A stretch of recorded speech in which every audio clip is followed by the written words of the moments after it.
La Treviso Mare ha fatto da sfondo all'ennesimo incidente nel tratto a confine tra la provincia di Treviso e quella di Venezia all'altezza del casello autostradale di Roncade-Meolo. 3 le auto coinvolte, una solo marginalmente, come spiega il referente della polizia locale di Meolo, intervenuta sul posto insieme al SUEM 118 e ai vigili del fuoco. Avevamo una famiglia con 3 passeggeri che è stata coinvolta in modo marginale, un conducente che viaggiava da solo e un'altra autovettura con 2 persone a bordo. Pesante il bilancio tra i feriti, 2 in modo più lieve, fratello e sorella trentenni originari della provincia di Vicenza e una donna 35enne italiana le cui condizioni sono apparse subito più gravi.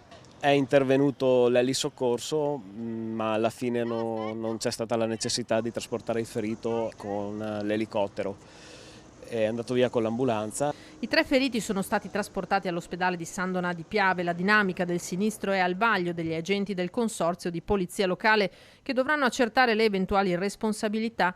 Quello che per ora è sicuro è che una delle 2 vetture ha invaso la corsia opposta, causando uno scontro frontale con la macchina che sopraggiungeva dall'altro senso di marcia. Lunghe code si sono subito formate con i vigili che hanno dovuto gestire anche la difficile situazione viaria. Treviso Mare, funestata da molti incidenti in questa estate, rimane una sorvegliata speciale. C'è stato anche un incontro con la prefettura per l'esodo, per il traffico, per il controllo della circolazione. E, vabbè, è un'attività che comunque facciamo normalmente durante l'anno. L'appello è sempre quello alla prudenza. L'appello è quello alla prudenza e al rispetto delle norme sulla circolazione stradale che sono fondamentali.